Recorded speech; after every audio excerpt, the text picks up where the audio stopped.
Good morning, students. Today we are going to learn about the composition and structure of the atmosphere. So, as you know, this is our third topic, that is atmosphere. So, under atmosphere, today we are going to learn the structure and composition of the atmosphere. So, first of all, tell me, can we live without air? Can we live without air? Yes or no? हवेशिवाय आपण राहू शकतो का? नाही राहू शकत ना. हां, आपण अन्न किती वेळेस खातो? 2 वेळेस खातो, 3 वेळेस खातो. We eat food twice or thrice a day. We drink water frequently, isn't it? आपण पाणी कायम पाणी पितो. But can we live without a air for few minutes? No. Is it possible? No. Okay, so the atmosphere or the gases has a prime importance in the life, okay, in the human life or for the earth, for the planet also. तर याच्यामध्ये हे गोष्टी लक्षात ठेवा की आपण at every second, okay, we are breathing. What we are taking? What we are taking? Which gas we are inhaling and exhaling? We are inhaling. मराठीतून पण सांगतो, काय काळजी करू नका. आपण कुठला श्वासोश्वास आपण श्वास घेतो की नाही? मग कुठला वायू घेतो? आतमध्ये ऑक्सिजन घेतो. आणि कुठला बाहेर सोडतो? Carbon dioxide. Means what? these atmosphere is very important for us, its composition. So to understand the structure and composition, so what happens in the atmosphere? As you see now, okay, nowadays what is happening? There is a break in monsoon. Monsoon मध्ये break पडलाय बऱ्याच दिवसापासून. Cloudiness is there. No sunlight, very limited sunlight we are getting nowadays. Okay, so this is for the prime importance for us to understand our atmosphere. तर याच्यामुळं काय आहे महत्वाचं? आपलं ॲटमॉस्फिअर काय करणं? समजून घेणं. ठीक आहे. So when we talk about, there are two things again, structure and composition. So we are going to learn our atmosphere in two contexts. First we'll learn the composition of the atmosphere. Composition of atmosphere. So first of all, do you know what is atmosphere? Do you know how do we define atmosphere? Or rather, how do you define atmosphere? तुम्ही कशी व्याख्या करणार वातावरणाची? मराठीतून सांगा बरं. ठीक आहे, काही हरकत नाही, मी बायलिंग्युअल घेतो. मराठीतून वातावरणाची व्याख्या तुम्ही कशी करणार? What is atmosphere? Atmosphere means वातावरण. तुम्ही कशी वातावरणाची व्याख्या करणार? तुम्हाला जर if I ask you please define atmosphere, समजा 20 शब्दामध्ये मी जर तुम्हाला प्रश्न विचारू शकतो, what do you know about atmosphere? किंवा वातावरण म्हणजे काय, असा प्रश्न मराठीतून विचारला, कसं उत्तर देणार बरं त्याचं? वातावरण म्हणजे काय? बघा, मराठीतून सांगतो की पृथ्वीच्या भोवती एक आवरण आहे. हे आवरण निरनिराळे वायू, बाष्प आणि धुलीकण यांनी बनलेलं असून ते पृथ्वीच धरून आहे. त्याला काय म्हणतो आपण? वातावरण असं म्हणतो. मी काय म्हटलं की पृथ्वीच्या भोवती एक असं हवेचं आवरण, हवा पृथ्वीच्या भोवती एक आवरण आहे. हे आवरण निरनिराळे वायू, बाष्प आणि धुलीकण यांनी बनलेलं आहे आणि ते पृथ्वीच्या गुरुत्वाकर्षण शक्तीमुळे पृथ्वीच धरून आहे. अशा या चवहीन किंवा गंधहीन जे काही आवरण आहे त्याला आपण काय म्हणतो? वातावरण असं म्हणतो. हे मी मराठीतून सांगितलं. त्यालाच इंग्लिशमधून कसं ट्रान्सफर करणार आपण किंवा कसं ट्रान्सलेट करणार त्याला?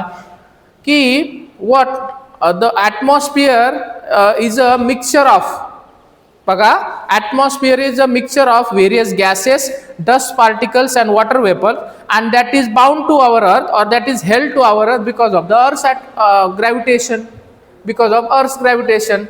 Okay, or in other words you can say that, what you can say, the envelope, atmosphere is an envelope our earth. Envelope our earth, which consists of what? Various gases, dust particles and water vapor. Means what are the components of the atmosphere? Here atmosphere has three things. Which are these three things? First is what I said, the various gases. काय म्हटलं मी? Various gases निरनिराळे वायूंनी बनलेले gases. then what second thing is what? water vapor. And third is what? Dust particles. Very important. Dust particles. धुलिकणा आहेत की नाही, तुम्ही पाहिले असतील की नाही? संध्याकाळच्या वेळेस आता नाही दिसत आहे, पण बॅटरी लावून पहा बरं संध्याकाळी काय दिसतं तुम्हाला. You will observe the crores and crores, or not crores but billions of dust particles. हो की नाही? ठीक आहे. So which are the various gases? Now again various gases. उत्तर पण तुम्ही असेच लिहायच्या. Please always include in your answers the flow charts, tree diagrams, figures, then maps are very necessary, not only in geography but the other subjects too. इतर विषयांमध्ये पण तुम्ही हे टेक्निक्स वापरा, तुमच्या उत्तरांमध्ये ते असू द्या. ठीक आहे. आणि हे तुम्ही नोटिंग पण केलं ना, मायक्रो नोटिंग याने, तर ते तुमच्या लक्षात राहायला खूप सोपं जातं, लक्षात चांगलं राहतं त्याने. तो व्हेरियस गॅसेस कुठले कुठले आहेत बरं? आता क्रमाने मी तुम्हाला सांगतो, लक्षात ठेवा. Okay, please remember these various gases. First कुठला असेल बरं सगळ्यात जास्त? which gas is high proportion in our atmosphere? Do you know this? कुठला आहे इथं यादीत देतो मी. पहिला आहे नायट्रोजन. कुठला आहे? नायट्रोजन. दुसरा कुठला असेल? what would be the second? Oxygen. Good. Oxygen. Third argon. कुठला आहे? Argon. Fourth carbon dioxide.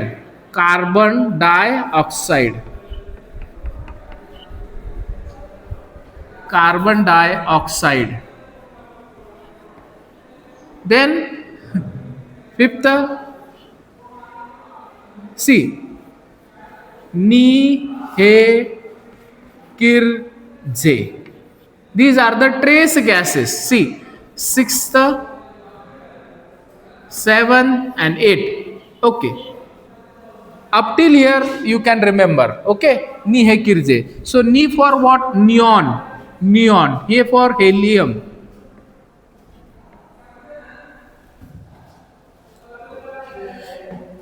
Yes, सही है. ठीक है. Helium. Krypton.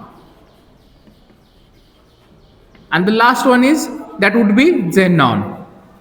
So these are the important gases. These four are very important for us. Okay. So write down their volumes too. This is very important. Percentage by volume. इसके formulas क्या क्या है बता सकते हो आप? नाइट्रोजन को क्या कहते हैं? Gases. You can make a column gases. Then percentage by volume. Here you can write percentage by volume. ठीक है, जरा ऊपर लिखना इसको. और you can also use the signs percentage by volume. किती percentage आहे त्याचं. आणि make another column formula.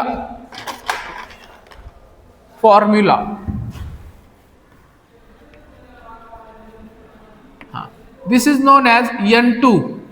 This is known as O2. Argon is Ar. Carbon dioxide CO2. Neon like Ni-he. Like this. यही है first alphabet. Nihekirdze. And this is also my trick. Nihekirdze. To remember. सिर्फ यहाँ confusion मत करना. यहाँ क्या दिया है? Helium. Don't call it hydrogen because H नी है बोला ना, नी है. So this is what the formulas. Now when it comes to the percentage by volume, nitrogen is the first by volume. Okay, 78.08%. How many? 78.08%. How oxygen? Oxygen is 20.95, almost 21%. This is argon is 0.093. Sorry, 0.93. How many? Let me confirm. Yes, correct, 0.93. Then carbon dioxide is 0. Carbon dioxide, माझ्याकडे काम आहे. Okay, carbon dioxide is 0.036. See, 0.036, and these are the trace gases. Trace gases, you can write them trace gases. Don't be confused. ये सब figures देके मैं आपको confuse नहीं करना चाहता है.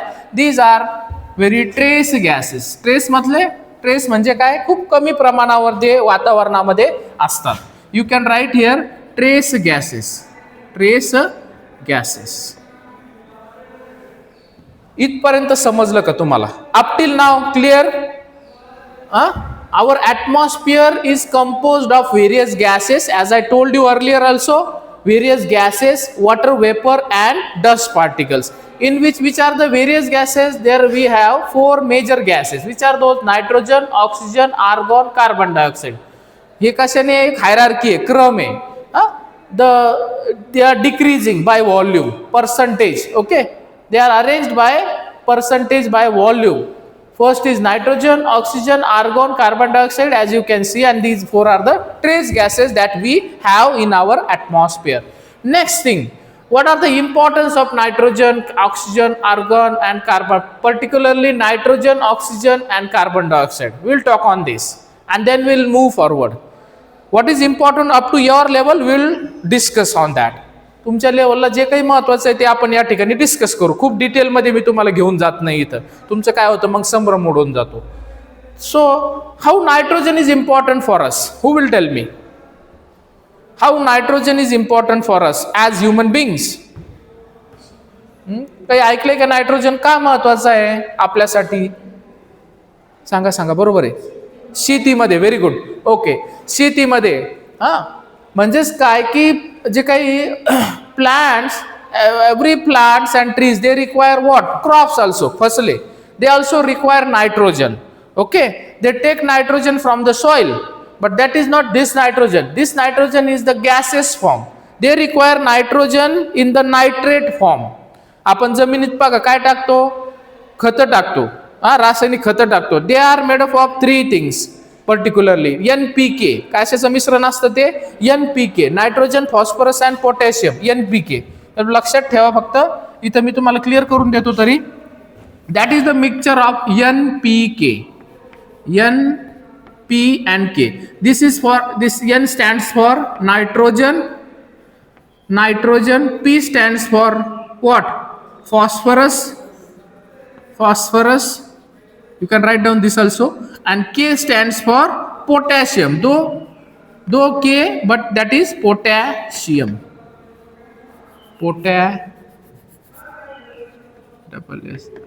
Potassium. Please confirm this spelling from the internet or from the dictionary. Okay, potassium. I think potassium. But याला काय करा, खात्री करून घ्या या स्पेलिंगची, पोटॅशियमची. ठीक आहे. So NPK. So this is nitrogen. आता I am telling you here very important role. I earlier also I said you that, I told you that what the plants or trees, they cannot take the nitrogen from our atmosphere directly. Rather they take nitrogen from the soil which is in nitrate form. आता तो nitrate form मध्ये काय करतात? There are some bacteria.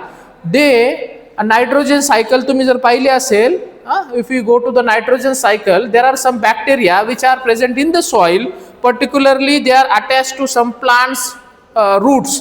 काही झाडांच्या मुळाला असतात. For example ग्रामचं ट्री, फॉर एक्झाम्पल तूरचं ट्री आहे, ग्राम, तूर. They have some kind of bacteria attached to their roots. Which are those bacteria? Rhizobium, Azotobacter. These are very important 2 bacteria. They change, they convert the atmospheric nitrogen into the nitrate form so that the plants or trees roots, they can take it for their own growth. Isn't it? समजलं का? त्यांच्या वाढीसाठी ते काय करतात? घेऊ शकतात. So this is how nitrogen is important for not us but for the entire life on our planet, and that is in abundant in our atmosphere in the first place. After that, oxygen. So we'll discuss the use of oxygen, how oxygen is important for us. First thing is it's very simple.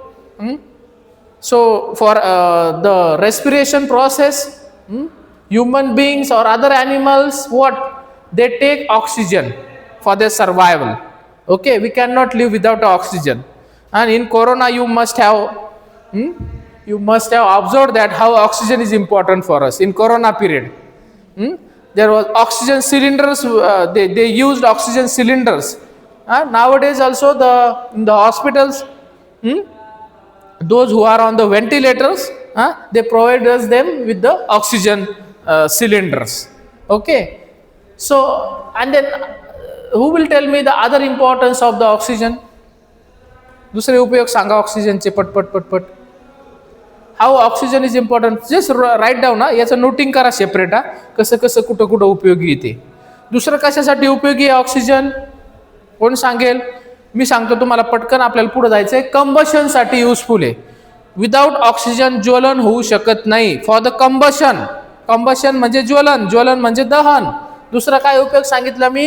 Combustion. पहिले तर काय आहे की, आणि आणखी एक कशाचा उपयोग होतो बरं ऑक्सिजनचा? ऑक्सिजन कसा बाहेर टाकला जातो, तयार कसा होतो? Plants in the process of photosynthesis, काय तयार होतंय त्या ठिकाणी? Carbon dioxide that is released into the atmosphere. In the photosynthesis process plant takes what? They takes what? Carbon dioxide and they releases oxygen. So this is what the oxygen cycle. So please go and see what is nitrogen cycle, what is oxygen cycle. Okay, later on you can study this for your own understanding. Then this is the inert gas. This is not important for us, argon, and then this is the very important gas for us and concern also. Carbon dioxide is a concern for us also. How? Carbon dioxide, as you know, we take oxygen and we exhale what? Carbon dioxide. How carbon dioxide produced in other way around? आणखी कसं produce केला जातो? What are the other sources of carbon dioxide? Carbon डायऑक्साईडचे आणखी काय sources आहे, तुम्ही सांगा पटपट मराठीतून. कार्बन डायऑक्साईड वातावरणामध्ये कसा सोडला जातो तुम्ही सांगा. एक तर काय, आपण श्वास घेतो, आपण कार्बन डायऑक्साईड आतमध्ये घेतो आणि काय सोडतो बाहेर? ऑक्सिजन आतमध्ये घेतो आणि कार्बन डायऑक्साईड सोडतो. सॉरी, देन आणि वनस्पती काय करतात? They take carbon dioxide and they give out oxygen. Trees, I am talking about the green plants and trees. आणखी सांगा उपयोग. कार्बन डायऑक्साईड कसा वातावरणात सोडला जातो? कसा सोडला जातो? By burning of fossil fuels.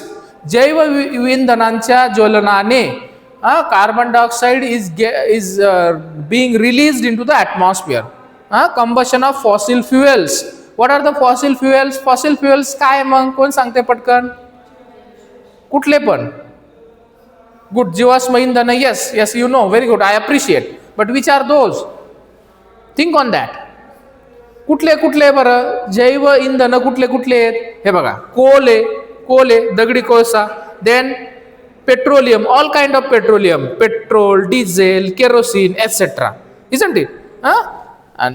And natural gas too. But त्याच्यामध्ये minimum आहे carbon dioxide, but mostly the carbon dioxide is released into the atmosphere by the combustion of coal. And where coal is burned? For thermal power plants. In thermal power plants, coal is what? Used. Coal is used. तिथं कोळसा वापरला जातो. आणखी कशामध्ये मी सांगितलं तुम्हाला? In petroleum, in transport सेक्टरमध्ये पण काय बाहेर पडतं? इंडस्ट्रीज मधून पण काय बाहेर पडतं? Carbon dioxide. And carbon dioxide is very important for the plants for making their own food. With the presence of sunlight you must aware about the photosynthesis process. माहिती आहे ना तुम्हाला? बॉटनीमध्ये शिकला असाल तुम्ही. फोटोसिंथेसिस प्रोसेसमध्ये. So this is how. And one more concern about what is the carbon dioxide. As per the in geography, carbon dioxide is the important or very largest greenhouse gas. Now our concern is there that what is our concern, that carbon dioxide is meteorologically is very important gas. How? I told you, because how, see, हे carbon dioxide का concern आहे आपल्यासाठी. Concern म्हणजे काळजीचा आहे, धोक्याचा आहे, काय आहे तर पहा. See, this is our planet. This is our beautiful earth. ही आपली पृथ्वी, आपली मदर अर्थ, आपली आई. And what is happening? See, this is the envelope. Envelope means what? This is our atmosphere. सांगितलं ना व्याख्या. It is consist of what? You can make it a diagrammatically also. याचं schematic पण तुम्ही बनवू शकता with the help of points. Just draw the diagrams. The diagrams are very helpful for the revision purposes and for the conceptual understanding too. In exams too it will help you. So see, this is our earth and this is our atmosphere. Earth. This is what? This is atmosphere. Atmosphere. And the third thing, that is the heat engine, the sun. What it does? What it does? It give out the solar radiation. The short wave solar radiation, that is known as insolation. हे पुढं आहे आपल्याला, पुढं आपण डिटेलमध्ये पाहूया. जी सूर्याकडून येणारी ऊर्जा आहे ती कशामध्ये येते, त्याला काय म्हणतात, इनकमिंग सोलर रेडिएशन. शॉर्टमध्ये त्यालाच काय म्हणतात, इन्सोलेशन. लक्षात आलं, TLATION हे याचं फुल शॉर्ट फॉर्म आहे. इनकमिंग सोलर रेडिएशन त्याला काय म्हणतात, इन्सोलेशन. आलं का लक्षात? इन्सोलेशन TION म्हणजेच काय, इनकमिंग, त्याचा फुल फॉर्म काय आहे, incoming solar radiation. We are talking about carbon dioxide. It's very important. Incoming solar radiation. Incoming solar radiation. So sun radiates the energy in the form of insolation, or incoming solar radiation, that is known as insolation. So our atmosphere is transparent for incoming solar radiation, or rather in fact the carbon dioxide is transparent for incoming solar radiation. अरे सूर्याची ऊर्जा आपल्या पृथ्वीवर कशाच्या form मध्ये येते, short waves. Short वेव्हलाच, कारण की sun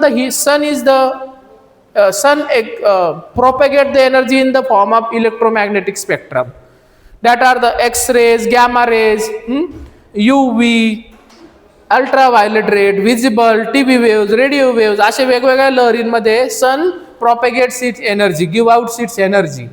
And so this is the short wave energy. Okay, लघु लहरी तुम्ही पाहिला असेल ना, शॉर्ट वेव्स, लॉंग वेव्स, ही दीर्घ लहरींमध्ये एनर्जी येते. So our atmosphere, particularly the carbon dioxide, is transparent for incoming solar radiation. हा जो कार्बन डायऑक्साईड आहे येऊ देतो, या म्हणतो कणाला, सूर्याच्या लहरींना येऊन देतो. आणि येऊन दिल्यानंतर काय होत असतं, ही जी अर्थ आहे ती काय करते, ऍब्झॉर्ब करून घेते ती ऊर्जा, आपली पृथ्वी. आणि देन स्वतःकडे ठेवल का ती, नाही. Then what it does, it again radiates its towards the space. नंतर काय होतं, ती परत काय करते, दीर्घ लहरींमध्ये रेडिएट करत असते. Then it becomes a radiating body. संध्याकाळच्या वेळेस काय होतं, उत्सर्जन सुरू होतं. आपण आपल्या वातावरणामध्ये जो कार्बन डायऑक्साईडचा आपण चर्चा करतोय प्रामुख्याने, हा काय सांगितलं मी, it's a important green house gas.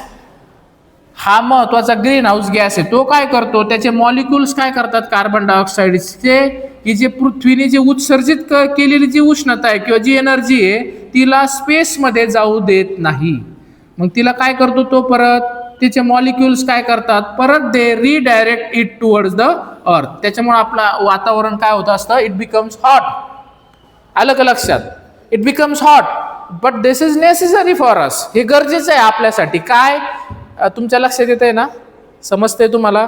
आपल्या सूर्य जे आहे लघु लहरींमध्ये काय करतो, उष्णता आपल्या पृथ्वीला देत असतो लघु लहरींमध्ये. त्याच्यासाठी आपलं वातावरण ट्रान्सपरंट आहे, म्हणजे पारदर्शक आहे, तो येऊन देतात. जशी एक खोली आहे लक्षात ठेवा, तो काय करतो, खोलीमध्ये येऊन देतो आणि परत काय करत नाही, बाहेर जाऊन देत नाही.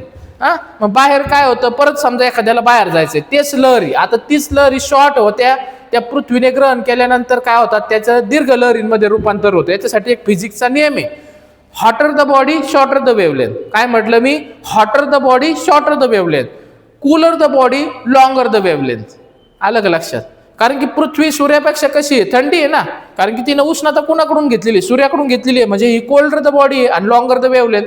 उत्सर्जित कशामध्ये करणार आहे ती? दीर्घ लहरींमध्ये उत्सर्जित करणार आहे. परंतु आता इथं हा अमरीशपुरी बनून बसलेला आहे. ठीक आहे, तुमच्या भाषेमध्ये सांगतो थोडं, just taking some humorous point. ह्यो काय करतोय, तिला अडवतो. कोणाला? ह्या लहरींला. कोण? Carbon dioxide. Just take conceptual clarity कशी केला, अमरीशपुरी सारखी आहे. अमरीशपुरी काय करतोय, त्याला अडवतोय. कुणाला?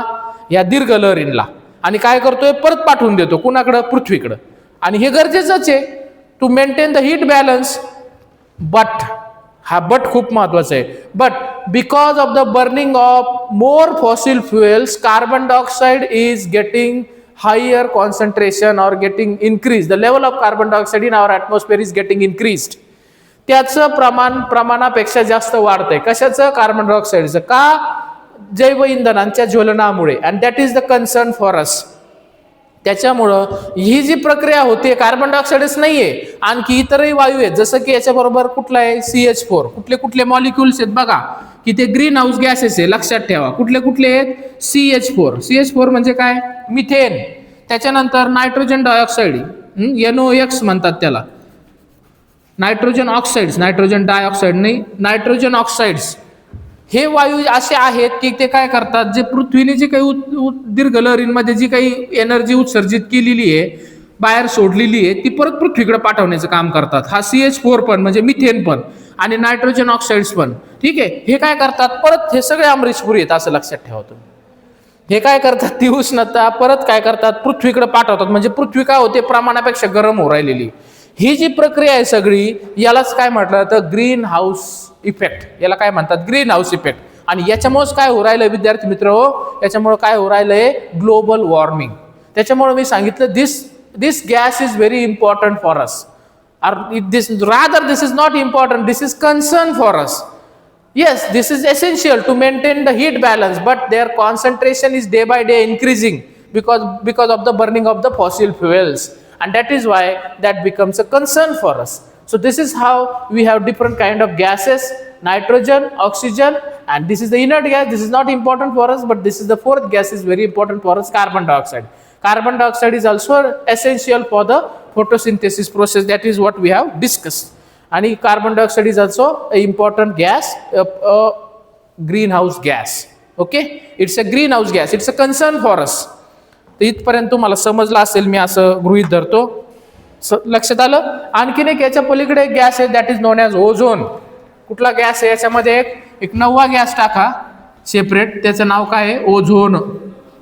ओझोनची काय संज्ञा आहे? Try atomic form of oxygen, O3. ओझोनलाच काय म्हणतात? O3. How O3 is important for us? Then who will tell me now? How ozone is important for us? Yes.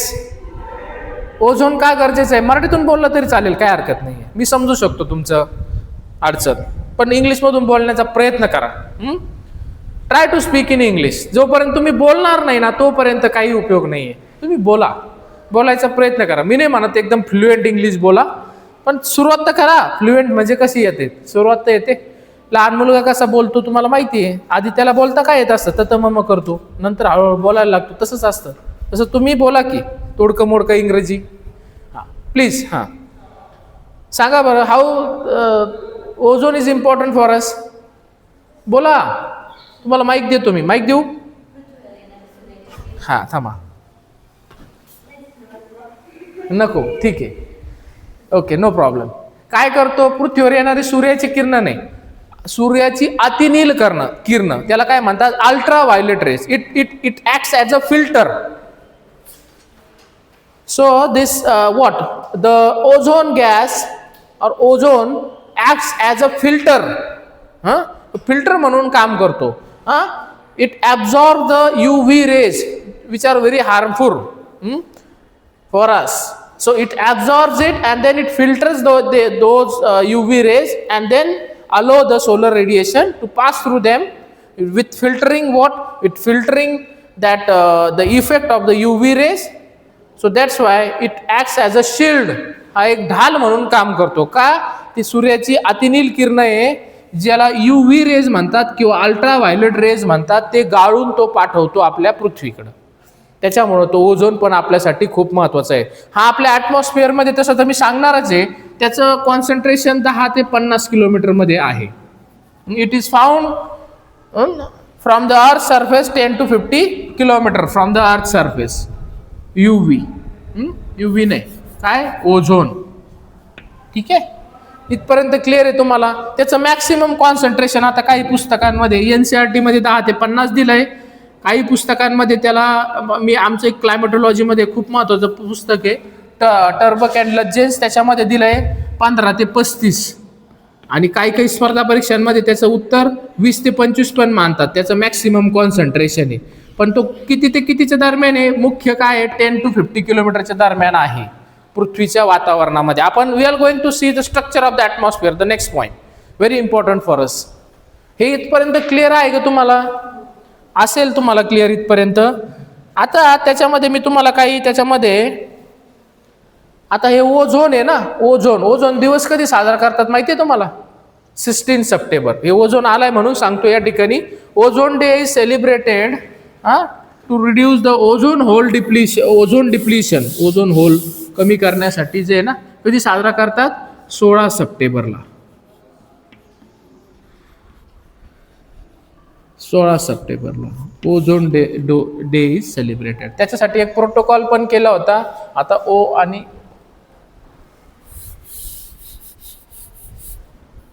ठीक आहे, 16 सप्टेंबर एवढंच या ठिकाणी लक्षात ठेवा. Ozone day. इथपर्यंत क्लिअर आहे का तुम्हाला? सेकंड काय आहे component? Water vapour. Water vapour का गरजेचं आहे? सगळ्यात महत्वाचं लिहून घ्या. Y water vapour is important for us. हे समजतंय ना तुम्हाला? इथपर्यंत समजलं का?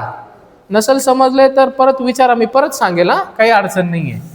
आता नेक्स्ट जो पार्ट आहे त्याच्यामध्ये हे कंपोनंट्स ऑफ द ॲटमॉस्फिअर लक्षात ठेवा. 16 सप्टेंबरला ओझोन डे साजरा केला जातो, तेही लक्षात ठेवा. नेक्स्ट पार्ट, नेक्स्ट काय आहे? Water vapour. वॉटर वेपर का गरजेचं आहे? त्याच्यामध्ये पहिला पॉइंट लिहा, water vapour. Water vapour, how water vapour is important for us. Water vapour, सगळ्यात पहिलं वॉटर वेपरचं कॉन्सन्ट्रेशन किती आहे? ट्रॉपिक्समध्ये ते 4%. ट्रॉपिक्स. आता ट्रॉपिक्स काय आहे मी परत सांगतो तुम्हाला. मी number of times I told you what is tropics. Okay, तर परत सांगतो, काय हरकत नाहीये. I will tell you again and again. So this is our planet. ठीक आहे, हां, ही आपली पृथ्वी आहे. If I draw line from the middle of our earth, that would be, काय होईल ती? इक्वेटर. त्यालाच काय म्हणतो आपण? भूमध्य रेखा. भूमध्य रेखा.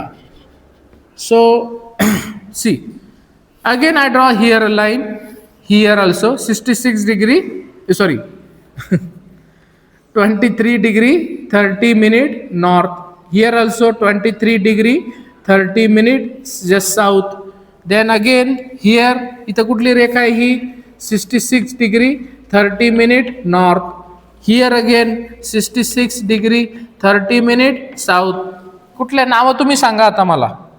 Tail me the names. And here north pole, here south pole. Sir, which is this line? भूमध्य रेखा, इक्वेटर.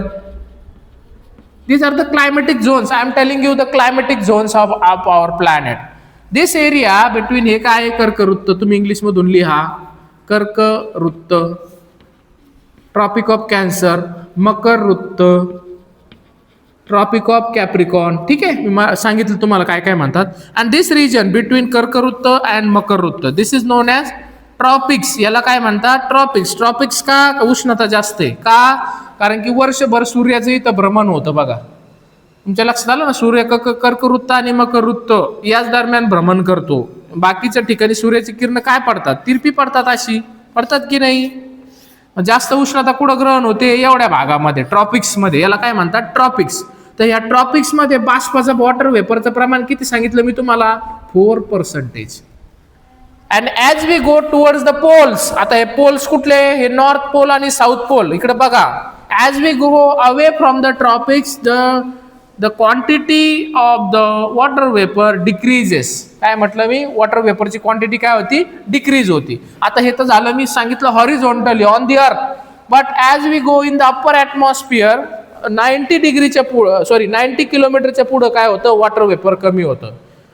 कार्बन डायऑक्साइड पण that get decreased, that get reduced above the 90 kilometre. Okay, म्हणजे इथं याच्या पुढे 90, इथून जर 0 मानला, इथं 0 मानला आपण, तर वॉटर वेपर कधी कमी कुठपर्यंत सारखं राहतं? 90 किलोमीटर पर्यंत. किती? 90. त्याच्या पुढे वॉटर वेपर पण कमी होतं आणि काय कमी होतं? बाष्प पण कमी होतो. ठीक आहे, वॉटर वेपर आणि कार्बन डायऑक्साइड पण कमी होतं. ठीक आहे, कार्बन डायऑक्साइड पण कमी होतं आणि बाष्प पण कमी होतं. आणि इथे पण काय होतं? एवढ्याच दरम्यान काय होतं? जास्त बाष्प असतं, वॉटर वेपर असतं ट्रॉपिक्समध्ये. का बरं? Why? And that get decrease towards the pole. Water vapour get decrease towards the pole. कमी होत जातं पोल्सकडे. का होत असेल असं? का इथं जास्त असेल? तापमान जास्त तर इव्हॅपोरेशन जास्त. If temperature is more, evaporation is more. If evaporation, not only evaporation but the transpiration is also more. Transpiration म्हणजे झाडांच्या पानातून जे काही बाष्पीभवन होतं त्याला काय म्हणतात? ट्रान्सपिरेशन असं म्हणतात. आणि इव्हॅपोरेशन म्हणजे काय? बाष्पीभवन. जेवढं जास्त बाष्पीभवन, जेवढं जास्त तापमान, तेवढं जास्त बाष्पीभवन. जेवढं जास्त बाष्पीभवन, तेवढं जास्त supply of the water vapour. That's why I told you in the tropics it is 4%. And in the dessert, आता बघा बरं का, कुठं कुठं ट्रॉपिक्समध्ये किती आहे? इथं लिहितो मी. हे ट्रॉपिक्स मी तुम्हाला समजून सांगण्यासाठी दाखवलं. ट्रॉपिक्समध्ये किती आहे? ट्रॉपिक्समध्ये किती आहे? Water vapour 4%. आणि towards the poles it get decrease. नोट्समध्ये देईल मी तुम्हाला, तुम्ही वाटलं तर लिहून घ्या प्रत्येक गोष्ट. ठीक आहे, towards the poles it get decrease. आणि दुसरं म्हणजे ते 1% पण कमी आहे, 1% पेक्षा पण कमी आहे. कुठं? लेस दॅन 1%. बरोबर आहे का? लेस दॅनचं चिन्ह. लेस दॅन 1%. कुठं? डेझर्ट्स. इथं लिहून घ्या, कुठं कुठं 1%पेक्षाही कमी आहे. Desserts,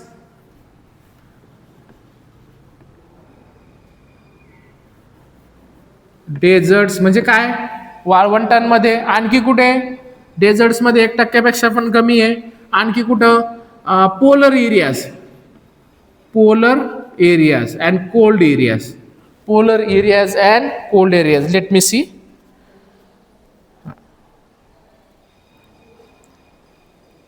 Cold areas and desert, dry and cold areas of desert and polar regions. Dry and cold areas of desert. असं लिहा, dry and cold areas of deserts. इथं लिहिलेलं आहे DESERTS and polar areas. ठीक आहे, हे समजलं का? परत लिहू मी.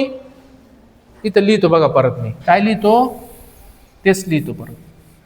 व 1%पेक्षाही कमी. कुठं? ड्राय अँड काय सांगितलं? कोल्ड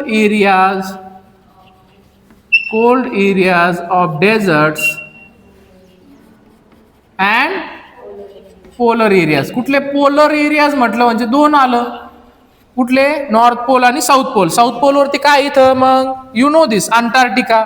अंटार्क्टिकावरती पण 1%पेक्षा कमी बाष्प असणार आहे. आणि अजून कुठलं? नॉर्थ पोलमध्ये आर्टिक ओशन आहे. आर्टिक ओशनच्या पण उत्तरेला, समजा रशियाचा उत्तरेकडील भाग त्याला सायबेरिया म्हणतात. आणि कॅनडाचा उत्तरेकडील जो भाग आहे त्या ठिकाणी आईसलँड आहे. त्या ठिकाणी किती आहे? 1%पेक्षा पण कमी आहे. कशाचं प्रमाण? बाष्पाचं. ठीक आहे. हा, आता बाष्प पण एक ग्रीन हाऊस गॅस आहे बरं का. म्हणजे बाष्प, water it self is also the green house gas. बाष्प म्हणजे पाणीच आहे, पण पाणी ज्या वेळेस वाफेच्या स्वरूपात असतं त्याला काय म्हणतात? तो पण एक गॅसच असतो. आणि तो पण काय? एक ग्रीन हाऊस गॅस आहे. हे पण एक लक्षात ठेवा. म्हणजे एक हरितगृह वायू आहे. हरितगृह वायू तुम्हाला समजले का? असे वायू की ते पृथ्वीने उत्सर्जित केलेली उष्णता आहे ती ग्रहण करतात आणि पृथ्वीचं वातावरण गरम ठेवण्याचं काम करतात. सूर्याच्या जे काही पृथ्वीपासून जी किरणं उत्सर्जित होतात त्याला टेरेस्ट्रियल रेडिएशन म्हणतात, हे इनकमिंग सोलर रेडिएशन. आणि पृथ्वी जे उत्सर्जित करते लॉंग वेव्स मध्ये that is known as terrestrial radiation. तर आपलं वातावरण खालून वरती गरम होत असतं, लक्षात ठेवा. तशी पुढे ती संकल्पना येणार आहे, मी सांगणारच आहे कुठल्या कुठल्या प्रक्रियांनी गरम होतं. या प्रक्रिया बघा, प्रक्रिया सांगतो मी, तुम्ही फिजिक्समध्ये तुम्हाला फिजिक्स शिकवतो थोडंसं. ही जी येते जी उष्णता याला काय म्हणतात? रेडिएशन. काय म्हणतात? रेडिएशन. हा, असं तुम्ही बोललं का मला आनंद होतो. रेडिएशन ते पृथ्वी ग्रहण करते आणि molecular heat transfer through the molecular activity, म्हणजे पृथ्वी गरम होते, दगड माती गरम होतात, ते कुठल्या प्रक्रियेने होतात? कंडक्शन. काय म्हणतात त्याला? कंडक्शन. ठीक आहे. आणि त्यानंतर थोडंसं त्याच्या वरचं वातावरण गरम, हवेचं आवरण गरम होतं, वातावरण गरम होतं, तो कंडक्शन. ठीक आहे. म्हणजे पृथ्वी गरम होते, दगड माती गरम होतात, त्याच्या वरचं थोडंसं हवेचं आवरण गरम होतं, ते कुठल्या प्रक्रियेने होतं? कंडक्शन. त्याच्यानंतर वातावरणामध्ये असे उभे प्रवाह, असं व्हर्टिकल हीट ट्रान्सफर व्हायला लागते, that is known as convection. काय म्हणतात त्याला? कन्व्हेक्शन. आता हे कसं होतं तुम्हाला मी एका उदाहरणाच्या माध्यमातून मुद्दाम इथं पटकन समजून सांगतो. समजा तुम्ही एखादं पातेलं ठेवलंय, हे काय एखादं पातेलं आहे. ठीक आहे. पातेलं दिसतंय रे, हे असं मोठं पातेलं आहे. हां, आणि त्याला काय केलं? खालून हीट दिली. ते पाण्याने भरलेलं आहे. कशाने भरलेलं आहे? पाण्याने भरलेलं आहे. हीट. असं बर्नर दाखवलं समजा तुमच्या भाषेमध्ये. ठीक आहे. हीट त्याला तुम्ही म्हणू शकता. ही हीट म्हणजेच काय? याला काय म्हणतो आपण? रेडिएशन. काय म्हणतो? रेडिएशन.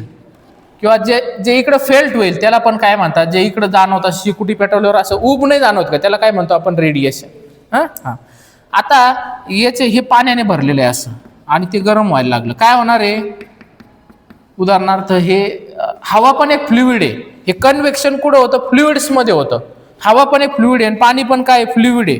मग काय होतील? असे अपवेलिंग चालू होईल. ठीक आहे. वरती यायला लागेल. तापलेलं पाणी गरम येतं की नाही? गरम वर येतं की नाही? आणि परत त्याची जागा काय होतं? थंड पाणी घेतं. म्हणजे असे गोलाकार प्रवाह चालू होतात, त्याला काय म्हणतात? कन्व्हेक्शन. म्हणजे वातावरणामध्ये पण हवेचे असे गोलाकार प्रवाह चालू असतात, लक्षात येईल का? त्याला म्हणतात कन्व्हेक्शन. आणि कंडक्शन काय? की जे त्याच्यातून सॉलिड गरम होतं किंवा त्याच्या वरचा जो थर आहे इमिजिएट वातावरणाचा, तो गरम व्हायला लागतो, that is known as conduction. आणि जी एनर्जी येते that is known as radiation. पण हे सगळं झाल्यानंतर हे काय करतंय? हे कार्बन डायऑक्साईडचे मॉलिक्यूल, इथं मी दाखवलं होतं तुम्हाला, मिथेनचे मॉलिक्यूल, नायट्रोजन ऑक्साईडचे मॉलिक्यूल, त्याला परत पृथ्वीकडे पाठवतात. हे गरजेचं आहे. पण because of the combustion of the fossil fuel their concentration is getting increased. त्याचं वातावरणामध्ये प्रमाण वाढतंय. कशाचं? ग्रीन हाऊस गॅसेसचं. कुठले? Carbon dioxide, methane, nitrogen oxides, water vapour too. Water vapour is also the potent green house gas. And that's why the temperature, that's why we have the term that is known as global warming. त्याच्यामुळे काय होतंय? Global warming होतंय, म्हणजे जागतिक तापमान वाढ होते. ठीक आहे. हे लक्षात आलं तुम्हाला पॉईंट? वॉटर वेपर कुठं किती आहे? वॉटर वेपरचं इम्पॉर्टन्स मी ते पण सांगितलं तुम्हाला. It is a green house gas also. Water vapour also the green house gas. So तो काय करणार आहे मग? It preserves the earth radiated heat. Green house gas असल्यामुळे काय करणार आहे तो? It preserves the earth radiated heat. तुम्हाला सांगितलं नाही, जी रेडिएट केली आहे ती प्रिझर्व करतो. म्हणजेच काय करतो? ती ठेवतो, म्हणजे आपल्याला जतन करून ठेवतो. प्रिझर्व करणे म्हणजे काय करणे? जतन करून ठेवणे. वॉटर वेपर क्लिअर झालं तुम्हाला? ठीक आहे. छोटं छोटं नोटिंग करत जा म्हणजे तुम्हाला लक्षात येईल. So shall I move ahead? Up till now is clear? आतापर्यंत क्लिअर आहे सगळं? ठीक आहे. आता पुढचा पॉईंट, पुढलं काय कंपोनंट कुठलं आहे? पुढलं नेक्स्ट कंपोनंट, पहिलं आपण काय पाहिलं? Various gases. दुसरं काय पाहिलं? Second is what? Water vapour. And third is what? Dust particles.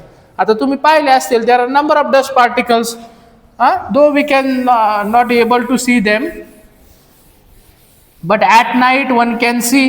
आता पहिले पत्रे होते बघा, त्याला भोक्षे राहायचे आणि असं सूर्यप्रकाश पडला की त्या झरोक्यातून बरोबर दिसायचं. आता पत्रे नाही राहिले, काहीच नाही राहिलं, सूर्यप्रकाशच भेटेना आता.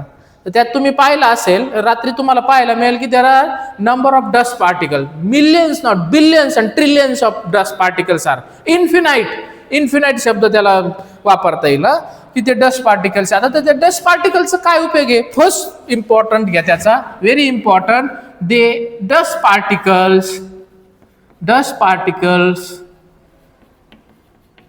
acts as hygroscopic nuclei.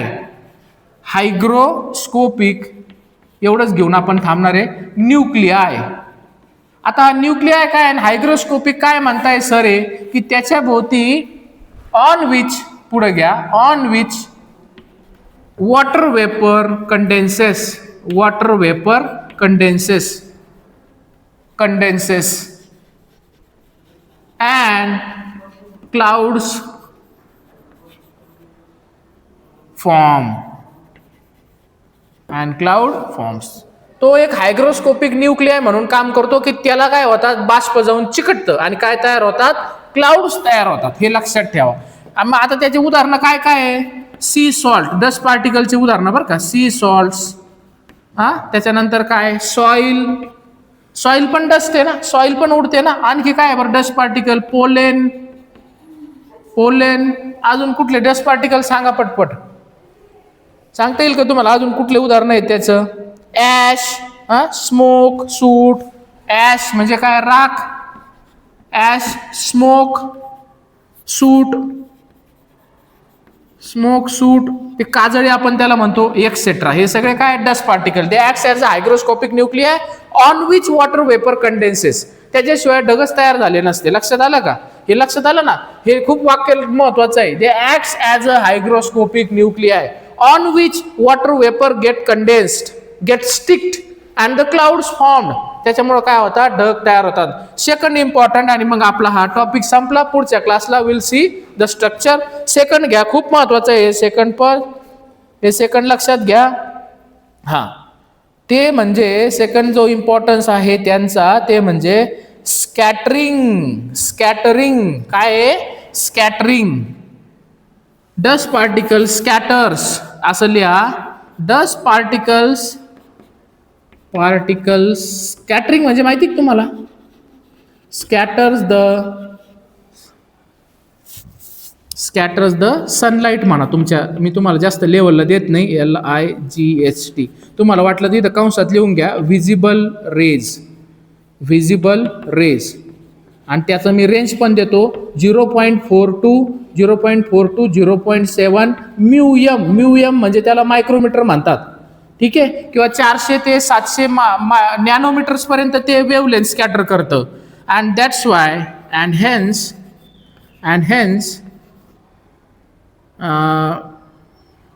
किंवा असं म्हणा, dust particle scatters the sunlight